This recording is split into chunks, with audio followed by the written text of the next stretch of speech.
يستبشرون بنعمة من الله وفضل وأن الله لا يضيع أجر المؤمنين الذين استجابوا لله والرسول من بعد ما أصابهم القرح للذين أحسنوا منهم واتقوا أجر عظيم الذين قال لهم الناس إن الناس قد جمعوا لكم فاخشوهم فزادهم إيمانا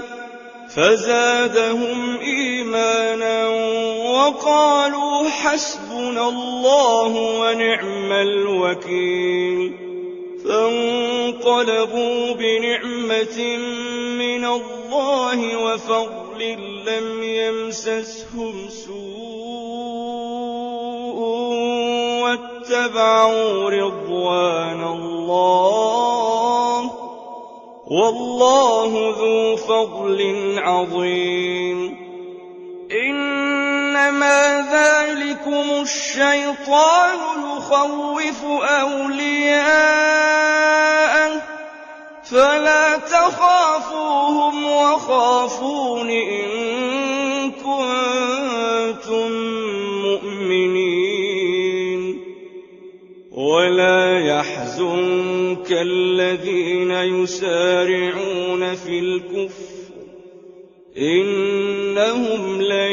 يضروا الله شيئا يريد الله ألا يجعل لهم حظا في الآخرة ولهم عذاب عظيم إن الذين اشتروا الكفر بالإيمان لن يضروا الله شيئا ولهم عذاب أليم ولا يحسبن الذين كفروا أنما نملي لهم خير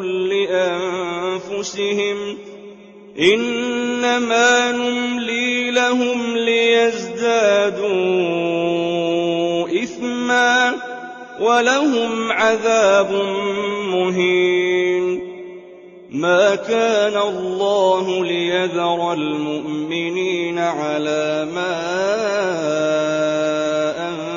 أنتم عليه حتى يميز الخبيث من الطيب وما كان الله ليطلعكم على الغيب ولكن الله يجتبي من رسله من يشاء فآمنوا بالله ورسله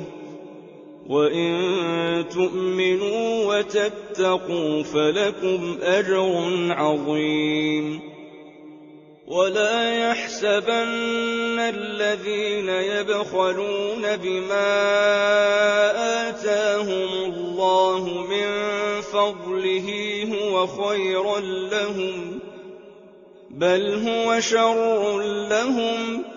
سيطوقون ما بخلوا به يوم القيامة ولله ميراث السماوات والأرض والله بما تعملون خبير